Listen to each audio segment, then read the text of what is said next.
ወደ ፊያሜታ ተመለስኩና የብርቱካን ጭማቂ ስላልነበረ ቀዝቃዛ ፋንታ አዘዝኩ። ቪያ እሱ መጠጥ እስካሮኛ ነው አለች እያንገፈገፋት እያንገሸገሻት። ከፋንታ ምን ጥላለሽ አልኳት።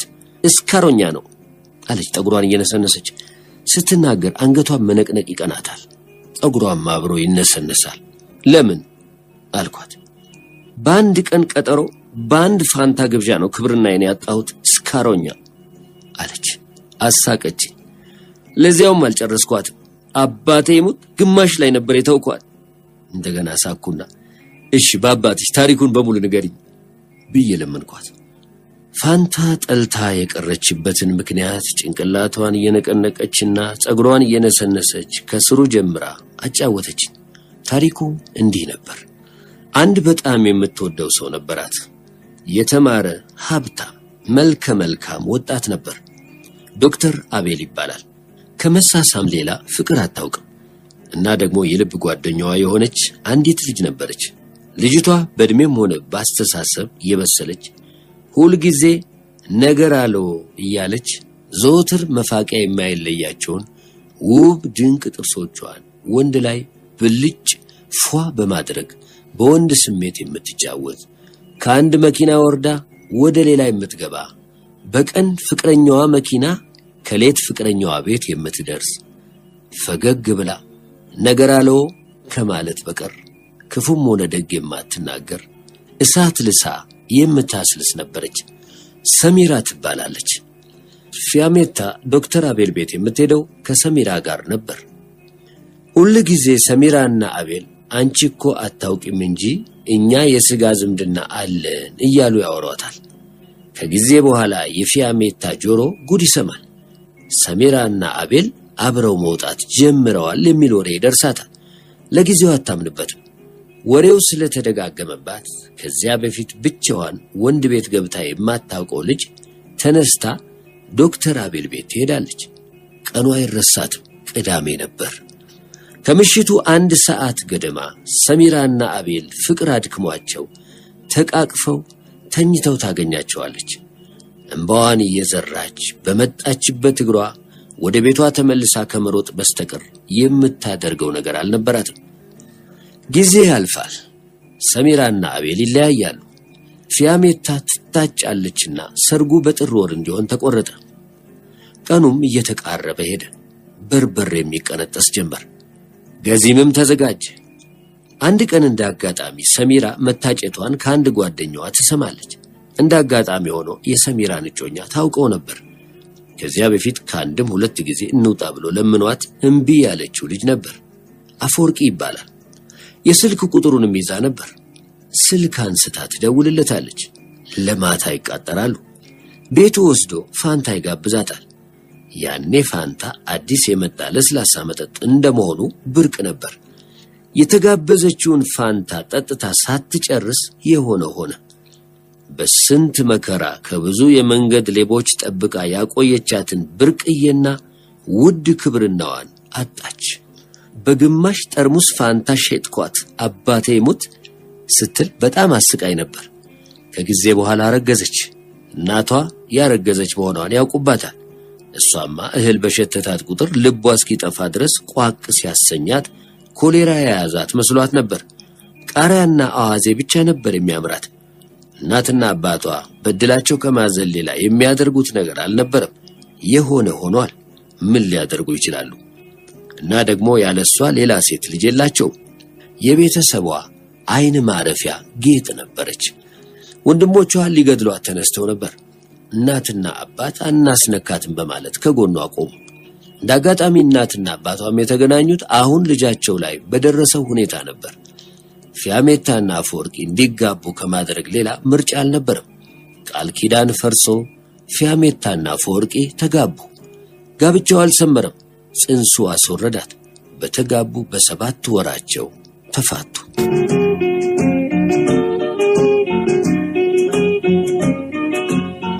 እውይ አባቴ ይሙት እልክ ይገድለኛል እኮ ግን ምን አይነት ሴት ነኝ አለች በመጨረሻ። ጣፋጭ ልከኛ ምን አይነት ሴት ነኝ ባለችኝ ቁጥር ለምን እንደሆነ እንጃ ጣፋጭ ነሽ ማለት ይቀናኛል። እና ደግሞ ጣፋጭ ናት፣ ጨው ያላት ልጅ ናት። ሙት እልከኛ ነኝ።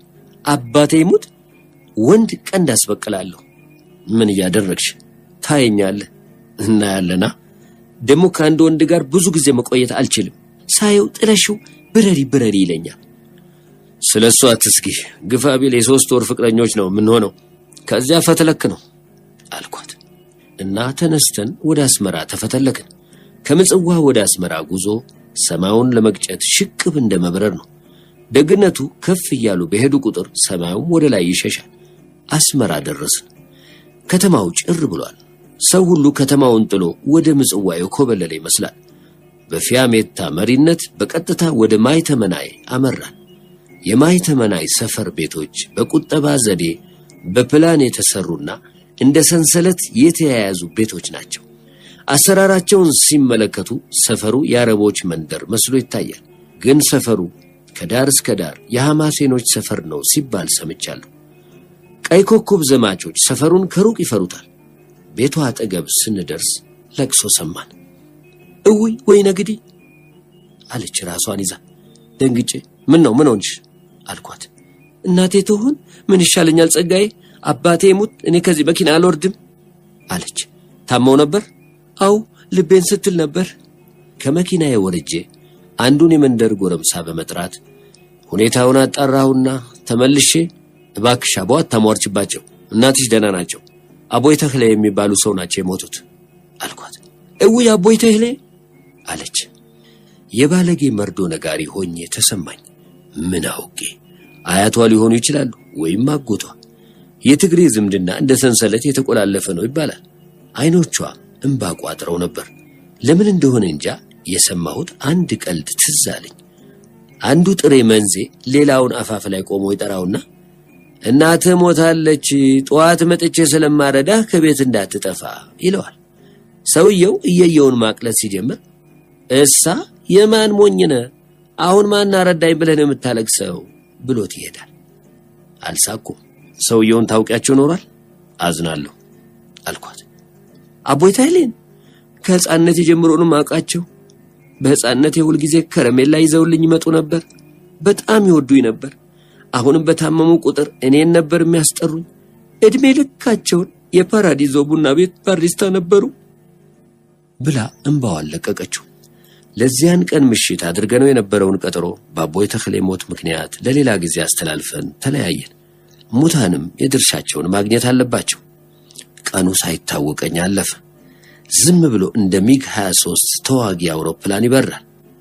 ከውጪ ስለታዘዙት መሳሪያዎችና ፊልሞች ጉዳይ ምንም አስደሳች ዜና አልሰማሁም። ገና አልደረሱም የሚል መጥፎ ዜና ነበር የደረሰኝ። ከማን ጋር ልጣላ? እግዚአብሔሩ የድሮ እግዚአብሔር አይደለም መሰለኝ። ሊሰማኝ አልቻለም። ምናልባት እሱም አርጅቶ ይሆናል። ከአስመራ አብዮት አደባባይ ወደ ሳባ ስታዲየም፣ ከሳባ ስታዲየም ወደ አስመራ ሬዲዮ ስቱዲዮ፣ ከስቱዲዮ ወደ ትንሣኤ አዳራሽ መሮጥ ነበረብኝ። ሌላ የት ቦታ እንደደረስኩ እግዚአብሔር ነው የሚያውቀው። ለመኖር መሮጥ ያስፈልጋል እና እንደ እብድ ስሮጥ ነበር የዋልኩት። ሌቱም እንደ ቀኑ እንደ በጋ ጥላ በሩ አለፈ። ቀይ ኮከብ ዘመቻ የጊዜን ስልት የቀየረ ይመስላል። ህልም አልባ የሆነ ሌት ነበር። አንዴም ጎኔ የተገላበጠ አይመስለኝም። እንደ ወደቀ ዛፍ በአንድ ጎኔ ተጋድሜ ነበር ያደርኩት።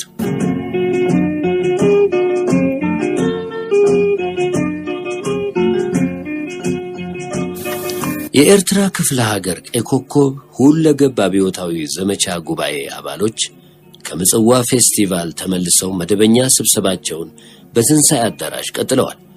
ጉባኤው ስራውን ከመጀመሩ በፊት ጠዋት በማለዳ የዘርአይ ደረስ መታሰቢያ ሐውልት የመሰረት ድንጋይ በታላቅ ስነ ስርዓት ተጥሎ ነበር። አንዱ ተናጋሪ በሌላ እግር እየተተካ ንግግር በንግግር ሆነ። አዳራሹ ጭብጨባ በጭብጨባ ሆኖ ተናካ።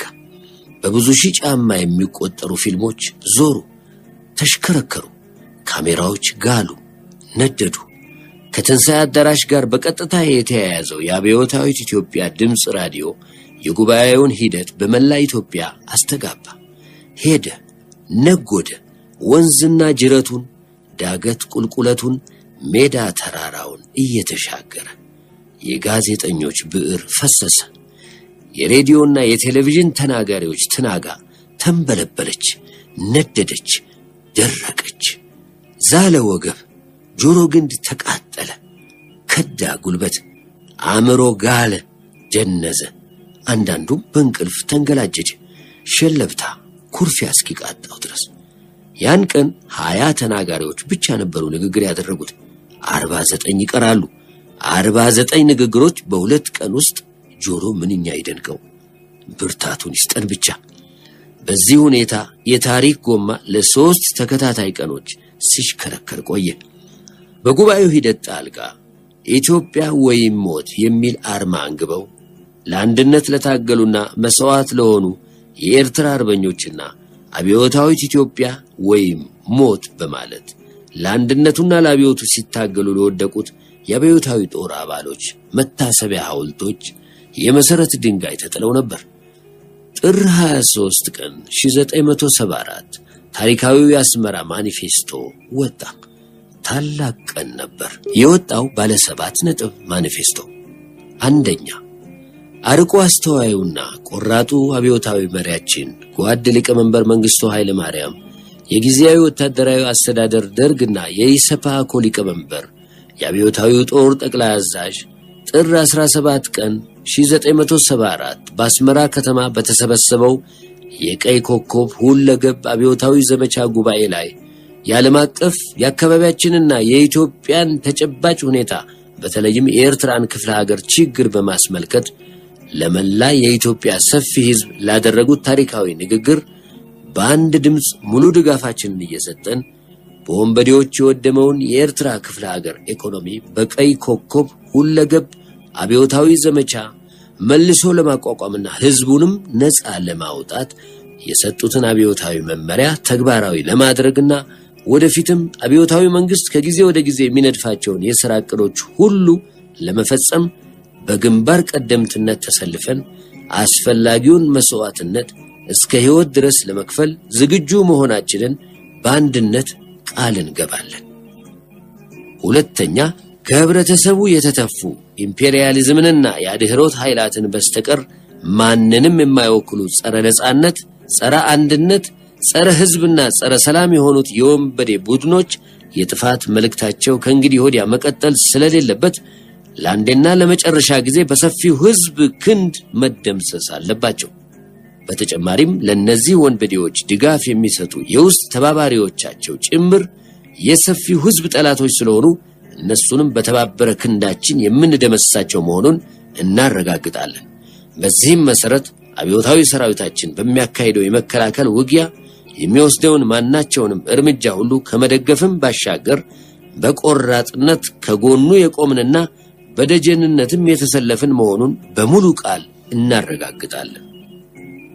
ሶስተኛ፣ በወንበዴው ተቋም ውስጥ ሳያውቁ በስህተት ሳይወዱ በግድ በጥፋቱ ዓላማ በቀጥታ የተሰለፉ የጭቁኑ ህዝብ ወገኖችና በውጭ ሀገር የሚንገላቱ ኢትዮጵያውያን ስደተኞች ሁሉ በህዝብ ደም የሚነግዱትን የለየላቸውን ወንበዴዎች ታግለው አብዮታዊ መንግስት ያደረገላቸውን ሙሉ ምህረት ተቀብለው ወደ እናት ሀገራቸው በአስቸኳይ እንዲመለሱና ከህዝቡም ጎን እንዲሰለፉ ጉባኤው በሙሉ ድምፅ ጥሪውን ያስተላልፋል። አራተኛ፣ በአብዮታዊት ኢትዮጵያ የሚገነባውን የሶሻሊስት ኢኮኖሚና በተለይም በአሁኑ የክፍለ ሀገሩ አንገብጋቢ ችግር አንጻር ህብረተሰቡ ዳግመኛ እንዲህ ባለው ውጥረት ውስጥ እንዳይወድቅ ዋስትናው መደራጀት እንደመሆኑ በአብዮታዊ መሪያችን በጓድ ሊቀመንበር መመሪያ መሰረት ገበሬው በወጣለት ፕሮግራም በአስቸኳይ በአምራቾች የህብረት ሥራ ማህበራት እንዲደራጅ ጥሪ እያቀረብን አስፈላጊውንም እርዳታ ለማድረግ ዝግጁ መሆናችንን እናረጋግጣለን። አምስተኛ፣ የኢትዮጵያ ህዝብ የለየላቸው ጠላቶች በጸረ ነጻነት፣ በጸረ አንድነትና በጸረ ሰላም አቋማቸው በጭቁን ደም የሚነግዱትን ቅጥር ነፍሰ ገዳዮች የሚረዱትን የውጭ ኃይሎችና የስለላ ድርጅቶች ሁሉ በብርቱ እናወግዛለን። ድጋፋቸውንም እንዲያቆሙ እናስጠነቅቃለን።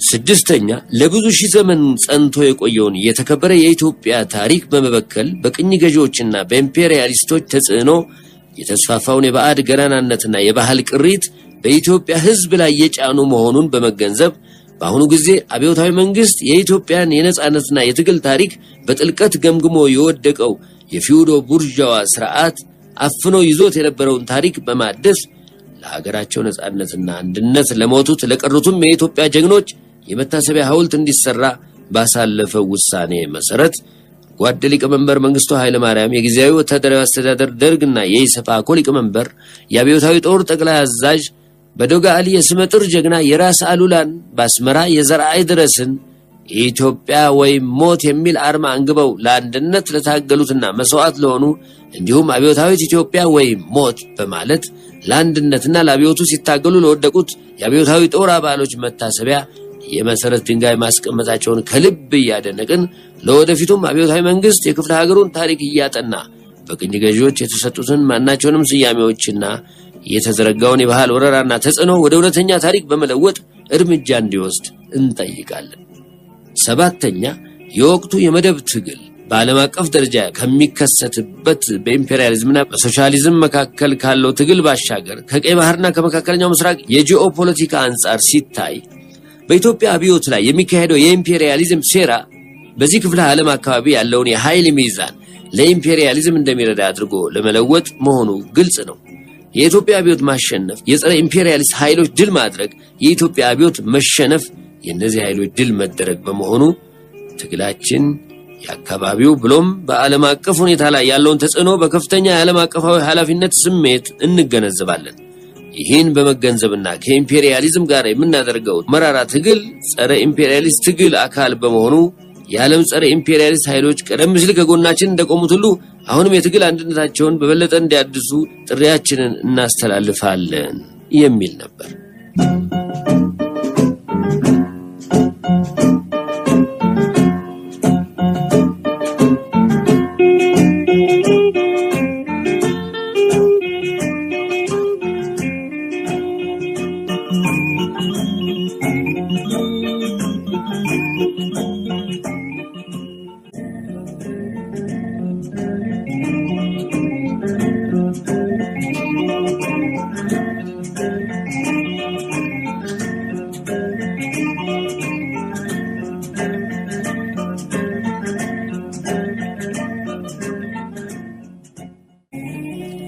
ማኒፌስቶ የመላ ኢትዮጵያ ሰርቶ አደር ህዝብ ጥሪና የሙሉ ምኞቱና ብሔራዊ ፈቃዱ ጠንካራ መግለጫ ነበር።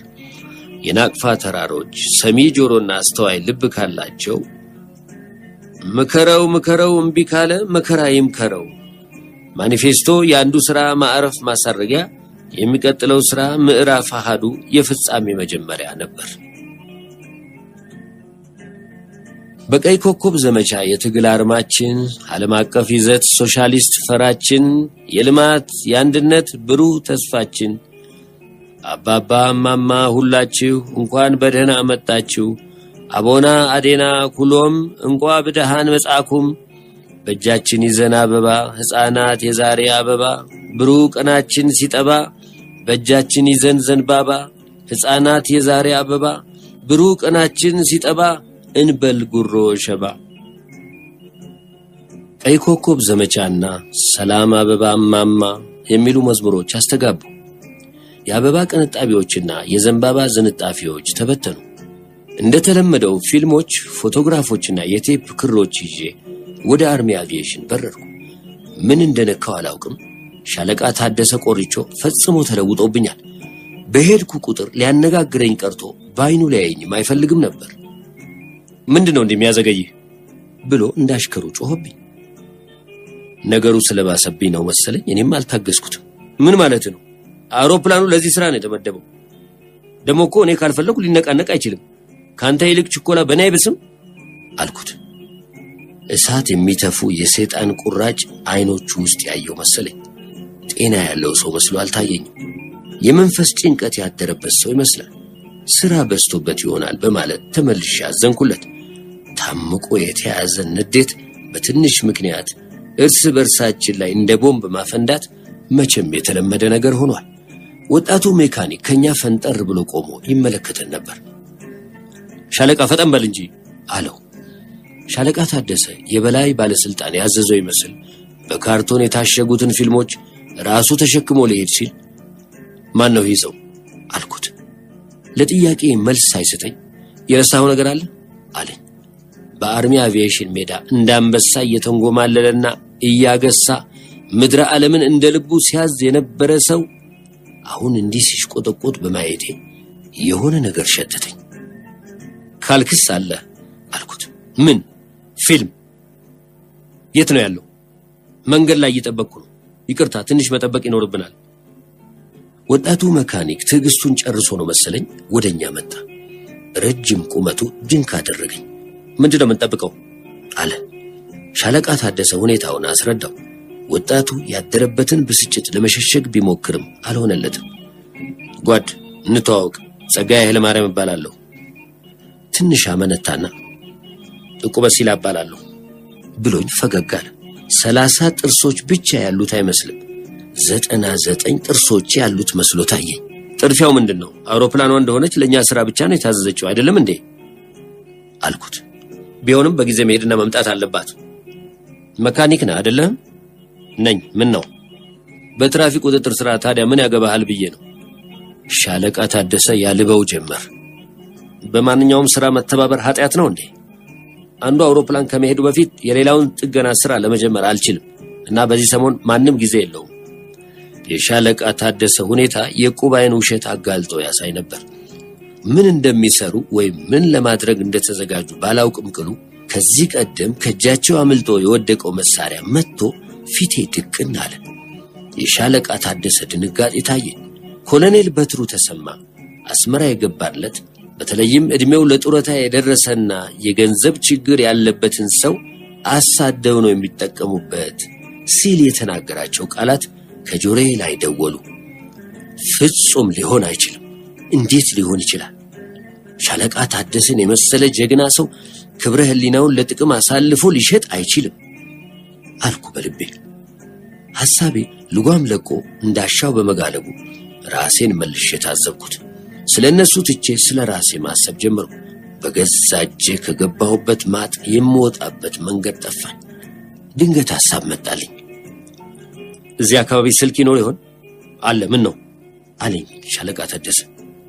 ወደ ኋላ የቀረው ፊልም በቶሎ ይደርስ እንደሆነ ለመጠየቅ ነው። የሚዘገይ ከሆነ አውሮፕላኑ ሊሄድ ይችላል። ሻለቃ ታደሰ በፎይታ ሲተነፍስ አየሁት። ዕቁብም ዘና አለ። ሻለቃ ታደሰ ወደ አየር ኃይል መኮንኖች ክለብ ወሰደኝ። መኮንኖቹ ምግብ በየአይነቱ ቀርቦላቸው ይበሉ ነበር። ከመብረራቸው በፊትና በረው ከተመለሱም በኋላ መብላት አለባቸው ይባላል። ካበላላቸው ጥሩ የምግብ ፍላጎት ያላቸው ይመስላሉ። ሁሉም የውጊያ ልብስ ለብሰዋል። ወደ ቢሮ የደወልኩ ረዛን ነበረች ስልኩን ያነሳችው። ገና ሃሎ ከማለቴ እኔም ፈልጎት ነበር አለችኝ። ምን ነው? ምን መጣ? ከውጭ የታዘዙት ካሜራዎችና ፊልሞች መጥተዋል። አሁን ከአውሮፕላን ማረፊያ ተደውሎልኝ ሰው ልክ ያለው። እንደው ምን ላርግሽ አሉጥሽ ነገር። ምን አሉ? ማለቴ መጣው። ሌላስ? አልኳት በደስታ እየፈነደቁ። ጓድ ኮሎኔል በትሩ በጣም ይፈልጎት ነበር። መጣው አሁን። ስልኩን ዘግቼ ሻለቃ ታደሰን ፊልሙ ይዘገያል፣ አውሮፕላኑ ይሄድ አልኩትና ወደ ከተማ በረርኩ።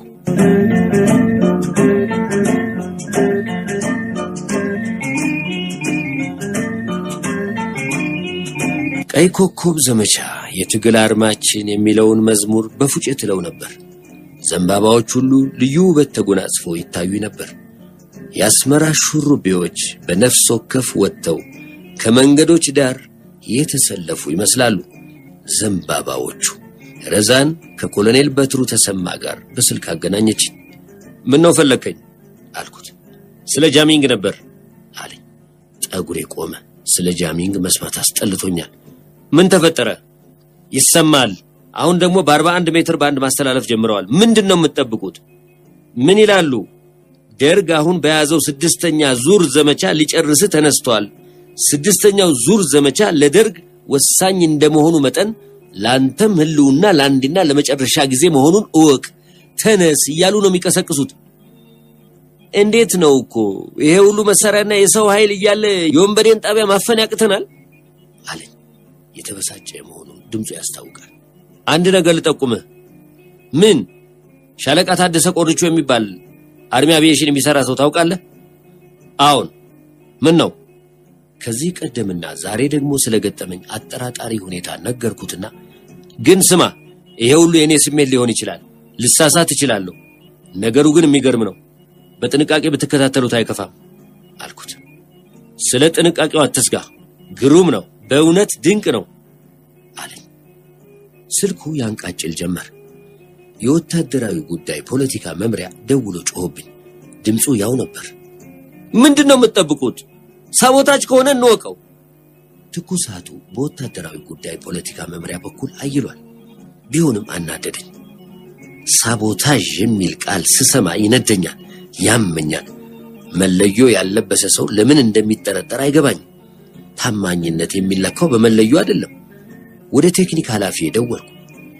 ወንበዴዎች በ41 ሜትር ባንድ የሚያስተላልፉትን ፕሮግራም ከአስመራ ለመከላከል እንደማይቻል ነገረኝ። ለምን ቀደም ብለህ አልነገርከኝም ብዬ እኔም ተራዬን ጮኩበት። ቀደሙኝ እንጂ ደውዬ ልነግሮት ነበር። እና አሁን ምን ይሁን ነው የምትለው? ከአዲስ አበባ የአንቴና ኢንጂነሮች መጥተው ትራክ ቢ ያሉትን የኮሚኒኬሽን አንቴናዎች አሻሽለው ካልሰሩ በስተቀር ከዚህ ምንም ማድረግ አይቻልም። እና ደግሞ ተጨማሪ ቴክኒሻኖች ያስፈልጉናል። እሱሩ ቀንና ሌሊት ስንከታተል ልንሞት ነው። እስከዚያ ድረስ ምን ማድረግ እንችላለን? ምንም። ለ41 ሜትር ባንድ አጭር ሞገድ የሚሆን አንቴና የለንም። ቀደም ብለን ለዚህ መዘጋጀት አንችልም ነበር ወይ? እንዴት? በምን አውቀን? እንደ ባልቴት ተራገምኩ። ረዛን ከአዲስ አበባ ጋር አገናኘችኝ። የኢትዮጵያ ድምፅ ሬዲዮ ኢንጂነሮች የማይቻለው ነገር ቀርቶ የሚቻለውንም ይቻላል በማለት ቀና መልስ መስጠት አይሆንላቸውም። አስቀድሞ ስለ ችግር መናገር ይቀላቸዋል።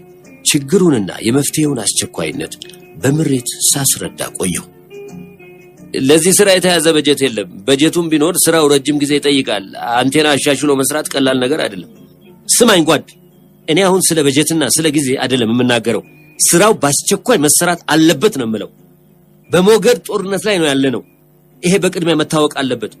እጃችንን አጣብረን ይዘን በጀት ጊዜ ምናምን ማለት አንችልም። ጦርነት ነው እና መዋጋት አለብን። አንቴናዎቹ ተሻሽለው እስኪሰሩ ድረስ ምናልባት ሌላ አማራጭ ይኖራል። እንደምን ያለ ከአዲስ አበባ መሞከር ታዲያ አድርገዋ። በዚያን ሰዓት የሚተላለፉትን መደበኛ ፕሮግራሞች ምን እናደርጋቸዋለን? ስራው ውስብስብና አስቸጋሪ ነው። ሰርዛቸው። የበላይ ውሳኔ ያስፈልጋል። ውሳኔውን ከምትጠይቅበት ቦታ ጠይቅ ወንድም። ስራው ግን መሰራት አለበት ከዛሬ ጀምሮ። እዚህ ያለው ቴክኒሻን ዝርዝሩን በስልክ ይነግራል። ትራክ ቢ ያሉትንም አንቴናዎች አሻሽሎ የመስራቱ ጉዳይ ካሁኑ መፋጠን አለበት በማለት በትዕዛዝ ናዳ ጭንቅላቱን ከመታሁት በኋላ እዚያ ሆናችሁ እዚህ ያለው የሳት ወላፈን አይሰማችሁም መሰለኝ። በእናንተ የተነሳ እኔ እዚህ ተጥጄ ምን ለበለብበት ምክንያት የለም። አዲስ አበባ አስመራ ማለትን አሁን ምን አመጣው? እዚህም ሆነ እዚያ ስራው ዞሮ የእኛን ኃላፊነት ይጠይቃል ብዬ አማረርኩ። የወጣውን ታሪካዊ የአስመራ ማኒፌስቶ በመቀበል የአስመራ ነዋሪ ህዝብ በሳባ ስታዲየም ነገ ስለሚያደርገው የድጋፍ ሰልፍ አስፈላጊውን ቅንብርና ዝግጅት ሳደርግ ውዬ ምሽት ላይ ከአዲስ አበባ ጃሚንጉ ስራ ተጀምሮ በጥሩ በመካሄድ ላይ መሆኑ ተነገረኝ። ቢሮዬ ውስጥ እንደ መድፍ በረድፍ የተደረደሩትን አዳዲስ ባለ 300 ሚሜ ሌንስ ካሜራዎች እንደ አዛዥ መኮንን ባይኔ ጎበኘው። ለውጊያ ተዘጋጅተናል አልኩ። ከሞላ ጎደል መጥፎ ቀን አልነበረም። ስራ ማንን ገደለ? ጭቅጭቁም ቢሆን በክፋት አይደለም።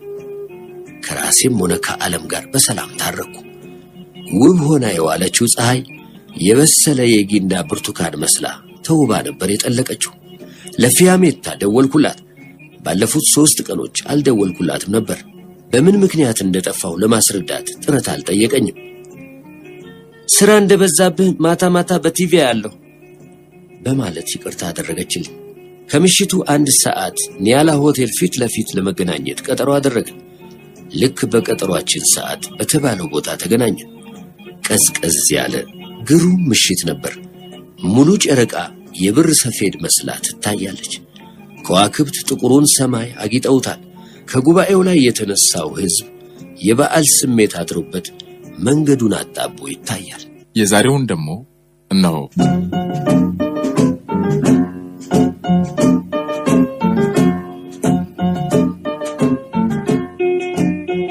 መኪናዬ ላይ ተሳፍራ ጎኔ ሻጥ ካለች በኋላ ፀጉሯን እየነሰነሰች ሄዳ የ3 ወር ፍቅረኛ አለች።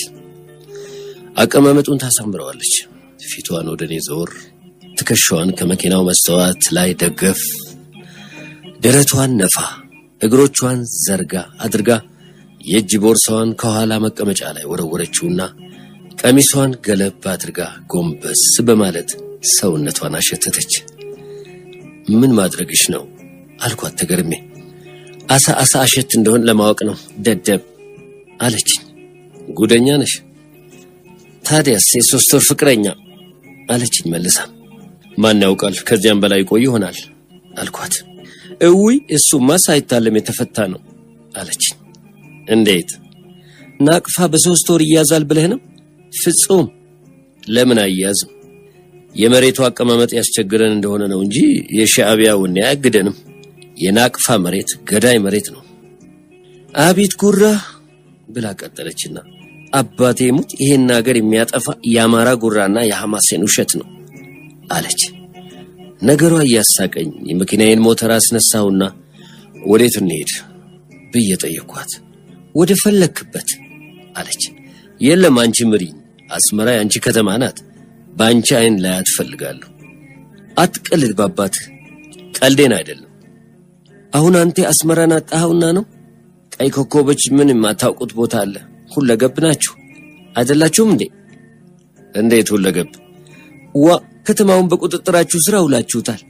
የፍቅር ዘመቻ ዘለቄታ ያለው እሱ ነው። የቀይ ኮከብ ዘመቻ ሴቶችንም ያቅፋል።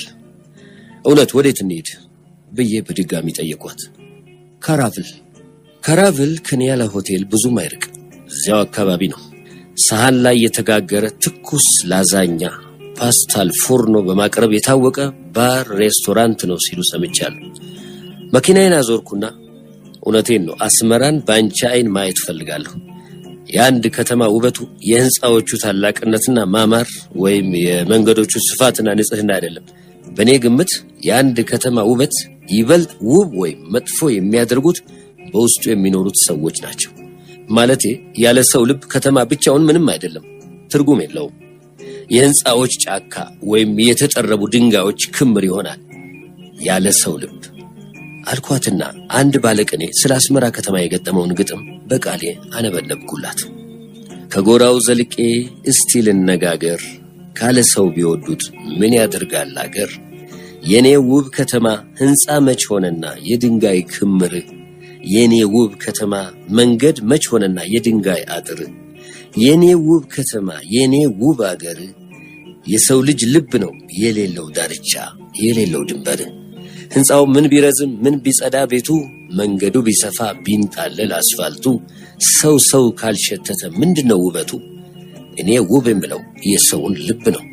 ምን ቢነድ ከተማው ተንቦግቦጎ ቢጦፍ፣ ቢሞላ መንገዱ በሺህ ብርሃን ኩሬ በሺህ ብርሃን ጎርፍ፣ ምን ያደርጋል ምን ያሳያል ካለ ሰው ልብ ብርሃን።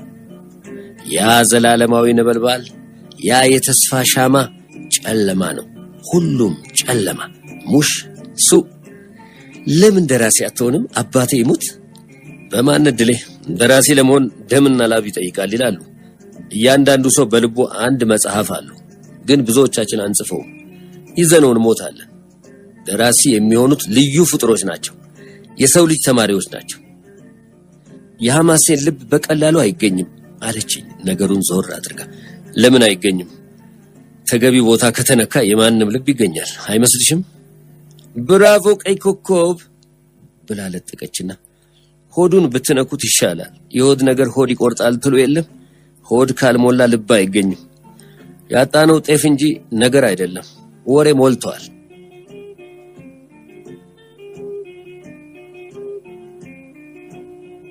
ካራቭል ሬስቶራንት ደጅ ብዙ መኪናዎች ተኮልኩለዋል። ከመኪና ሳይወጡ ምግብና መጠጥ ታዞ የሚመጣበት ቦታ ነው። መኪናዬን አስተካክዬ አቆምኩና ታዲያስ ፋንታ ይምጣልሽ አልኳት። ቪያ አለች። የሚበላ ነገር አልፈለገችም። ለሷ ቢራና ስፕራይት፣ ለኔ ውስኪ ያዘዘ። አስተናጋጆቹ እንደ አዲስ አበባዎቹ ትዕግስት አያስጨርሱ፣ ፈጣኖች ናቸው። አስመራ የቡና ቤት አያያዝና መስተንግዶ እንደ ኪነት ነው። በተሰማራበት ስራ ሁሉ ተደሳችና ታታሪ ነው። ስራ ክቡር ነው፣ ስልጣን ይከበራል። የአሰራር ቅልጥፍናው ያስደስታል። በስራ ልግመት የለም። አሰራሩ ሁሉ ስርዓት ያለው ይመስላል። ችግሩ የቢሮክራሲ ደንብና ስነ ስርዓት ትንሽ ዝንፍ ካለች ንቅንቅ የለችም። ውስኪን ቀመስኩና በእውነት ዛሬ ቆንጅተሻል አልኳት። የነጭ ሽሮ መልክ ያለው ባለጥልፍ እጥርጥር ቀሚስ ከነጠላው ጋር ለብሳ ነበር። አለባበሴ አዎ ውብ ነው፣ ያምርብሻል። የአስመራ ሴቶች አሁን ኢሰፓኮ ከመጣ ወዲህ ነው እኮ መልበስና ማጌጥ ከተማ መውጣት የጀመርነው። በፊትስ እውይ የቷ ሴት አጊጣ ትወጣ ነበር። ለምን? ከመንገድ እንታፈስ ነበር። አይን እንዳንስብ ሸበጥ አድርገንና ጋቢ ደርመን ነበር የምንወጣው። እውይ ከ1967 እስከ 1971 ድረስ ያሳለፍነውን ጊዜ ሳስታውሰው መጥፎ ቅዠት ይመስለኛል አለች። ትዝታው እንደሬት አንገፈገፋት። ቀጠለችና አባቴ ይሞት አሁን ምን ሐሳብ አለብን? ኢሰፓኮ ከመጣ ወዲህ በጉልበት የሚደፍረን የለም። እንደ ልባችን ለብሰንና አጊጠን እንወጣለን በስነ ስርዓት። ሴቶች መልበስ ማጌጥና መውጣት ሲጀምሩ የሰላም ምልክት መሆኑን ታውቃለህ ወይስ አታውቅም? አውቃለሁ። ወደፊትማ ምን ቅጡ። ኦሮማይ ቀይ ኮከብ ከመጣ ወዲህ ሽቶ በየመንገዱ ከሩቅ ይጣራል አለች። ጥሩ ነው፣ ይሄንኑ ነው የምንፈልገው። ሴቱም ወንዱም ፍርሃት ሳይሆን ኩራት እየተሰማው ቀና ብሎ እንዲሄድ፣ በራሱ ላይ እምነት እንዲኖረው፣ ባለመብት መሆኑን እንዲያውቅ። እነዚህ ጥቃቅን ሰብአዊ ነገሮች በጣም አስፈላጊ ናቸው። በኢትዮጵያዊነታችን ሁላችንም እኩል የምንኮራበት ሁኔታ መፈጠር አለበት። የቀይ ኮከብ ዘመቻ ዓላማ ከዚህ የተለየ አይደለም በማለት ንግግር ብጤ ያደረኩላት። ያ ጊዜ ተመልሶ እንደማይመጣ ተስፋ አለኝ አለች። እኔም አልኳት። ተመልሶ ቢመጣ ግን ቪያ ካሜሌ አለች። በፊት ከመኮብለል ምን አስቀረሽ? እንጃ አባቴ ሙት ቤት ገብቼ ያለ ሐሳብ አደይ እንጀራ ሀብኒ ማለት ለምጄ ይሆናል። ከጓደኞቼ መሃል እዚህ የቀረሁት እኔ ብቻ ነኝ። አባቴ ሙት ግን ምን አይነት ሴት ነኝ? ግን እውነቱን ልንገርህ፣ እኔ ከሀገሬ አልሰደድም። የአረብ ገረድ ሆኜ ከምኖር ብሞት ይሻለኛል። የታማኝ ዜጋ ሜዳ ይገባሻል ፊያሜታሞች። ጄዳና አቡዳቢ የአሜሪካን ብር ሞልቶ ግን ምን አይነት ሴት ነኝ? ጣፋጭና ኩሩ። እኔ ውስኪ ደገምኩ፣ እሷ እምቢ አለች። ሌላ ቦታም ለመሄድ አልፈለገችም። ዝም ብላ ጥርሷን መፋቅ ጀመረች። መፋቂያ ከእጇ አይጠፋም፣ ከጥርሷ አይለይም። ጥርስ አፋፋቋ ኪነታዊ ነው። መፋቂያ ያስተክዘኛል ትላለች። ጥርሷን ስትፍቅ ቆየችና ድንገት እጮኛ ምን አይነት የልብስ ቀለም ነው የምትወደው ብላ ጠየቀችኝ። ጥያቄዋ አንድ ልጠይቃት ፈልጌ የረሳሁትን ነገር አስታወሰኝ። ሆኖም ምን ያደርግልሻል አልኳት። ለማወቅ ፈልጋለሁ፣ ንገረኝ በአባትህ። አረንጓዴና ጥቁር ቀለም ይመስለኛል። አባቴ ሙት ሁለተኛ አረንጓዴና ጥቁር ቀለም ያለው ልብስ አልለብስም። አትማዬ ምን አይነት ሽቶ ነው የምትቀባው? ቫኔል 5። ሁለተኛ ቫኔል አልቀባም። አባቴ ሙት ወይስ ልቀባልህ? በፈጠረሽ እንዲህ ያለውን ጥያቄ ተይኝ። ምን ነው ትዝ አለችህ? አይዞህ ትሄድላታለህ ከ3 ወር በኋላ እሺ። የቀልድ አነጋገር አልነበረም። ድምጿ ሐዘኔታ ያዘለ ነበር። የብር ሰፌድ የመሰለችው ሙሉ ጨረቃ ከዘንባባዎች ዛፍ መካከል ብቅ ብላ ትታያለች። የዘንባባዎቹን አናት ለመሳም ስቅ ያለች ትመስላለች። ፊያሜታ አንድ ነገር ልጠይቅሽ አልኳት። ምን አለች ጥርሷን መፋቅ ትታ። ባንቺና በኮሎኔል ታሪኩ ወልዳይ መካከል ምን አለ? ኮሎኔል ታሪኩ ወደ አፋበት ሄዷል። ወደ አፋበት የሚሄድ አውሮፕላን ሲጠብቅ እንዳጋጣሚ አግኝቸው ነበር። ጠጉሩ ከበፊቱ ቢያንስ 3 ኢንች አድጓል። ከመሄድ በፊት ምን አለ ብትቆረጠው ብየው ነበር። ጉልበቱ እንደ ሳምሶን ጠጉሩ ላይ ያለ ይመስል መቀስ ሳያስነካው ይኖራል። ከድል በኋላ አለኝ በቀዘቀዘ ድምፅና ስሜት። ሊያየኝም የፈለገ አይመስልም። ለምን እንደተለወጠብኝ ለጊዜው አልገባኝ። ከተለያየን በኋላ ነበር ያን ምሽት ከፊያሜታ ጋር በአይን የተለዋወጡት ጥላቻ ይሁን ወይም ፍቅር ትዝ ያለኝ እና ፊያሜታን ልጠይቃት እየፈለኩ በመርሳት እስካሁን ሳልጠይቃት ቆየሁ። ምንም አለችኝ ሳታመነታ። ወዲያውኑ ቀጠለችና ግን ለምን ጠየከኝ? ጓድ ሰለሞን በትሩ ቤት ያሳለፍነው ምሽት ትዝ ይልሻል? አዎ በስነ ስርዓት። ለምን ትዝ እንደሚለኝ ታውቃለህ? ለምንድን ነው? አንተን ያገኘው በዚያ ምሽት በመሆኑ ነው ወይስ እኔ ነኝ ያገኘውሽ? በማለት የልብ ኩራቷን አጠናከርኩላትና ወደ መጀመሪያ ጥያቄሽ ልመለስና ያን ምሽት አንቺና ኮሎኔል ታሪኩ ድንገት ፊት ለፊት ስትገናኙ በአይን የተለዋወጣችሁት ነገር ፍቅር ይሁን ወይም ጥላቻ የቱ እንደሆነ ስላልገባኝ ነው አልኳት። ሴቶችን በሚመለከት ሁለት መርሆዎች አሉኝ። አንደኛ አብሬ የምወጣቸውን ሴቶች የህይወት ታሪክ ማወቅ እፈልጋለሁ። ሳላውቅ ከቀረው ሆዴን ያመኛል። የአዲስ አበባ ሴቶች ሆዴን እንዳሳመሙኝ አሉ። ዝግ ናቸው። ሁሉንም ነገር በሆዳቸው ስለሚይዙ ሚስጥራዊነታቸው ያናድደኛል። ሁለተኛ ሴቶች ፈልገውኝ ቢመጡ እኔ ፈልጌ እንዳመጣኋቸው አድርጌ ነው የሚይዛቸው። ሴት ልጅ ከኔ ጋር ሆና ኩራትና ክብር እንዲሰማት እፈልጋለሁ። ሴት ልጅ በፍቅር ቀርቶ በጥልም ቢሆን መከበር አለባት የሚል ጽኑ እምነት አለኝ። ግን ለፊያሜታ ያቀረብኩላት ጥያቄ ከነዚህ ሁለት መሰረታዊ መርሆች የመነጨ አልነበረም። ከዚያ የጠለቀ ነበር። የኮሎኔል ታሪኩ ፍቅረኛ ነኝ ወይም ከሱ ጋር ግንኙነት አለኝ ብትለኝ ኖሮ ምን እንደማደርግ አላውቅም ነበር። ምናልባት በዚያችው ደቂቃ እዚያው ደህና ሁኝ ብዬ ለያት ነበር። ለአብዮታዊት ኢትዮጵያ አንድነትና ክብር በቀበሮ ጉድጓድ ውስጥ ቀን ሰውነቱ በናቅፋ ሐሩር እየተቀቀለ ሌት በቁር እየተኮማተረ ለመስዋዕትነት ራሱን አዘጋጅቶ የሚዋጋ የጦር ሜዳ ጀግና ፍቅረኛ ይዤ በአስመራ መንገዶች ላይ ስቀብጥ ብገኝ የህሊና በትር እድሜን ሙሉ እረፍት የሚሰጠኝ አይመስለኝም። እና በተጨማሪ ፊያሜታ በፈጠረሽ ሐቁን ንገሪኝ ብዬ በቁም ነገር ለመንኳት። ከሱ ጋር ምንም የለኝም ብያለሁ። እስቲ ጀምጪኝ። ግጥም አድርጋ እጄን መታችኝ። ግን ፊያሜታ አይ እንግዲህ ምክንያት ትፈልግብኝ እንደሆነ ወርጄ ልሄድልህ እችላለሁ። ያፈጠጠብኝ ሁሉ ወዳጄ ነው ማለት አይደለም። የሰው ምኞት አይከለከልም። ሴት ልጅ ደግሞ የምኞት ኢላማ ነች። አመንኳት። ከዚያን ቀን ምሽት በኋላ የአስመራ ከተማ እየጠበበችኝ ሄደች። ከሥራ በኋላ ዘወትር ማታ እንገናኝ ጀመር። ለጥሩ ጀላቲ ኡጎ፣ ለጥሩ መጠጥና የፈረንጅ ምግብ ካራቬል፣ ለጥሩ ካፕሮቶና ውስኪ ቬል፣ ለጥሩ ቶስት አጂብ፣ ለጥሩ የፓፓዬ ወይም የማንጎ ወይም የሙዝ ወይም የብርቱካን ጭማቂ ማይጃጃ ቁርስ ቤት፣ ለጥሩ ቡና ቴሪስቴሌ።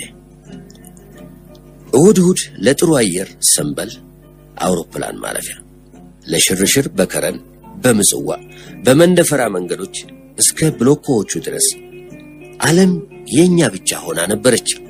ሲደክመን ዘንባባ ጥላ ስር እናርፋለን። ሲያሰኘን እጅ ለእጅ ተያይዘን እንሮጣለን። አንዳንዴ ዘንባባ ዛፍ ስር ቁጭ ብለን ጀንበሯ የጋለ የብረት አሎሎ መስላ ሰማዩን በሺህ ቀለማት በማንደድ ስትጠልቅ በዝምታ እናደንቃለን። ሳንገናኝ ውለን ስናድር መነፋፈቅ መጣ። በጣም ተለማመድን። የፍቅር መነሻው መቼም ልማድ ነው። ልማድ ያቆራኛል። ከእስር ቤቱ መውጣትም ስቃይ ይሆናል። እንደ ነገሩ ፍቅር የጣፋጭ ስቃይ እስር ቤት ነው እና ሁለታችንም እኔም የሷ እሷም የኔ እስረኞች ሆነን ነበር። ቃል ኪዳን አላሰርንም፣ አልተጋባንም፣ ግን የፍቅር ሙሽሮች ነበር። ፍቅር ይሞሽራል፣ ያስጌጣል፣ ያስውባል። የወጣቱን ልብ ቀርቶ አሮጌም ልብ ወጣት ያደርጋል። ሁለታችንም በፍቅር እንሞሸር፣ እናጌጥ፣ እንዋብ ነበር። ዓለም የኛ የግላችን ነበረች። ያለኛ ማንም የሚኖርባት አይመስለንም ነበር። አይኖቻችን ሌላ አያዩም ነበር። ፍቅር ለራሱ እውር ሆኖ እውር ያደርጋል ይባል የለ? ሁሉን ነገር ቆንጆ ውብ አድርጎ ያሳያል። በፍቅር አይን ዓለም የጽጌረዳዎች እቅፍ ትሆናለች። ማንኛውም ድምፅ ወደ ጥዑመ ሙዚቃ ይለወጣል። ዝግ ያለ አሳዛኝ ሙዚቃ። ሐዘን በተሞላበት ሁኔታ ውስጥ ደስተኛ መሆን ይመጣል። በፍቅር አይን የማይታመነው ይታመናል። የሚታመነው ነገር ደግሞ ያጠራጥራል፣ ያነጫንጫል፣ ያናድዳል። ፍቅር ወደ ልጅነት ይለውጣል። ውብ ልጅነት ወይስ ውብ ጅልነት? እንደ ልማዳችን ወደ ምሽት ላይ ተገናኘን። ጥር አክትሟል። የካቲት ገብቶ ነበር። ምሽቱ ይወብቃል። ዛሬ ደስ ያለ ትመስላለህ፣ ምን አገኘህ አለችኝ። እውነትም ጥሩ ስሜት ነበረኝ። እድሜ ላንቺ፣ ፍቅር ይዞኛል። ግን ከማ ጋር? ከአስመራ ጋር። እኔም ከቀይ ኮከብ ዘመቻ ጋር ፍቅር ይዞኛል። እውነት አባቴ ይሙት በስነ ስርዓት። ግን ሰላም አይሰጠኝም። ፍቅር ሰላም አይሰጥም። ወደ አውሮፕላን ማረፊያ መንገድ ሄድን። የምሽቱ ጀንበር ውብ ነበረች። አስመራ ላይ የምትጠልቅ የምሽት ጀንበር ሁል ጊዜ ውብ ነች። ወደ ከተማ ስንመለስ ወደ ፓራዲዞ ቡና ቤት በቀጥታ አመራሁ። ወዴት ልትሄድ ነው? ፓራዲዞ። ጥሩ ቡና አምሮኛል። ኖ እዚያ አንጠጣም፣ ቴሬስተላ እንሂድ አለች ጠጉሯን እየነሰነሰች መፋቂያዋን ይዛ። ምን ነው? ለምን እዚህ አንጠጣም? በከተማ ውስጥ ጥሩ ቡና የሚገኘው እዚህ ነው ይባላል። አቦይ ተክሌ ከሞቱ ወዲህ ቡናቸው ተበላሽቷል ይላሉ። አልቀመስኩትም። ጥሩም ቢሆን እዚህ ቆሜ ቡና አልጠጣም። አቦይ ተክሌን እያስታወስኩ ማዘን አልፈልግም። ለሐዘን አልተፈጠርኩም። ታዲያ ለምንድን ነው የተፈጠርሽው? ለፍቅር፣ ለደስታ። ይሁንልሽ ብዬ ወደ ቴሬስቴላ አመራሁ። መንገዶች ላይ ብዙ ሰዎች አይታዩ። መንገዶቹ ባዶ ስለሆኑ ስፋት የጨመሩ ይመስላል። እርሷን ዝም ብላ ስትፍቅ ቆየችና ግን አሁን ደስታም ሆነ ሰላም የለኝም። ልቤ ዝም ብሎ ያዝናል። አንዳንዴ አልቅሼ ይለኛል። ድሮ እኮ እንደዚህ አልነበርኩም። አባቴ ይሙት፣ ግን ምን ነካኝ? እስቲ ንገረኝ። ምን ሆነሽ ነው? እንጂ አባትህ ደደብ። ቴሬስቴላ ደርሰን ነበር። እሷ ቡና አልፈለገችም። ሻይ በሎሚ ነበር ያዘዘችው። አስመራ ቡና በብዛት አይጠጣም። አብዛኛው ሰው በብዛት የሚጠጣው ሻይ ነው። ሻይ በራድ፣ ኪያንቲ፣ ማዕመር። ቢያንስ 8 ሲኒ ሻይ በቀን። ድሮ እንዴት ነበርሽ ብዬ ጠየኳት። መቼም ጥሎብኝ የጥያቄዎች አባት ነኝ። ለምንም ነገር ግድ አልነበረኝ። ደስተኛ ነበርኩ። አሁን ግን ያልነበረ ጠባዬ ይታይብኛል። ለምንድነው ግን? አንተ ያታውቀውም፣ አይገባህም። አባቴ ይሙት ደደብ ነህ። እስቲ ስለ ጮኛህ ንገረኝ። ግን ስለ እሷ መስማት አልፈልግም። ምን አባቷ። ግን አሁን እዚህ ብትመጣ ምንድን ነው ማድርገው? እንጃ። ግን አንተ ብትሞት አሁን ምን አለበት? ቀይ ኮከብ መቃብር ላይ አደርግልህ ነበር። ግን አትሙት። አንተ ብትሞት ማን ውሸት ያወራል? በማለት ስትቀላልድ ቆየችና ግን አንተ የሄድክ ዕለት ምን ይውጠኛል? መድረሻዬ የት ይሆናል? ጥያቄዎቹን ያቀረበችው ለእኔ ሳይሆን ለራሷ ነበረ። እንዲህ አይነቱን ነገር ተይኝ ባክሽ። አሁን ለምንድን ነው ስለ መለያየት የምናወራው? ስለ ሌላ ነገር እንጫወት። ትወደኛለህ? እስቲ ንገረኝ። ልቤ የናቅፋ አለት መሰለሽ?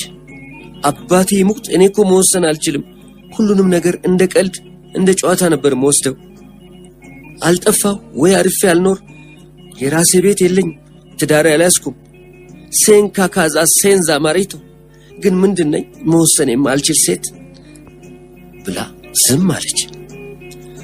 ስሜታችን ውሉ እንደጠፋ ልቃቄት እየተወሳሰበ ሲሄድ ተሰማኝ።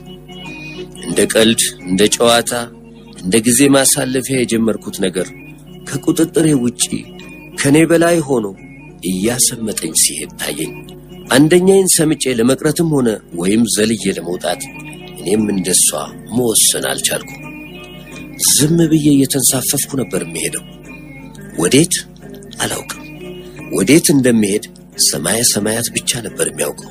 መቼም ጥሎብኝ የጥያቄዎች አባት ነኝ። ለምንም ነገር ግድ አልነበረኝ። ደስተኛ ነበርኩ። አሁን ግን ያልነበረ ጠባዬ ይታይብኛል። ለምንድን ነው ግን? አንተ ያታውቀውም፣ አይገባህም። አባቴ ይሙት ደደብ ነህ። እስቲ ስለ ጮኛህ ንገረኝ። ግን ስለ እሷ መስማት አልፈልግም። ምን አባቷ። ግን አሁን እዚህ ብትመጣ ምንድን ነው ማድርገው? እንጃ። ግን አንተ ብትሞት አሁን ምን አለበት? ቀይ ኮከብ መቃብር ላይ አደርግልህ ነበር። ግን አትሙት። አንተ ብትሞት ማን ውሸት ያወራል? በማለት ስትቀላልድ ቆየችና ግን አንተ የሄድክ ዕለት ምን ይውጠኛል? መድረሻዬ የት ይሆናል? ጥያቄዎቹን ያቀረበችው ለእኔ ሳይሆን ለራሷ ነበረ። እንዲህ አይነቱን ነገር ተይኝ ባክሽ። አሁን ለምንድን ነው ስለ መለያየት የምናወራው? ስለ ሌላ ነገር እንጫወት። ትወደኛለህ? እስቲ ንገረኝ። ልቤ የናቅፋ አለት መሰለሽ? አባቴ ይሙት፣ እኔ እኮ መወሰን አልችልም። ሁሉንም ነገር እንደ ቀልድ እንደ ጨዋታ ነበር መወስደው። አልጠፋው ወይ አርፌ አልኖር፣ የራሴ ቤት የለኝ፣ ትዳር ያልያዝኩም። ሴንካ ካዛ ሴንዛ ማሪቶ ግን ምንድነኝ መወሰን የማልችል ሴት ብላ ዝም አለች። ስሜታችን ውሉ እንደጠፋ ልቃቂት እየተወሳሰበ ሲሄድ ተሰማኝ። እንደ ቀልድ እንደ ጨዋታ እንደ ጊዜ ማሳለፊያ የጀመርኩት ነገር ከቁጥጥሬ ውጪ ከኔ በላይ ሆኖ እያሰመጠኝ ሲሄድ ታየኝ። አንደኛዬን ሰምጬ ለመቅረትም ሆነ ወይም ዘልዬ ለመውጣት እኔም እንደሷ መወሰን አልቻልኩም። ዝም ብዬ እየተንሳፈፍኩ ነበር የምሄደው። ወዴት አላውቅም። ወዴት እንደምሄድ ሰማየ ሰማያት ብቻ ነበር የሚያውቀው።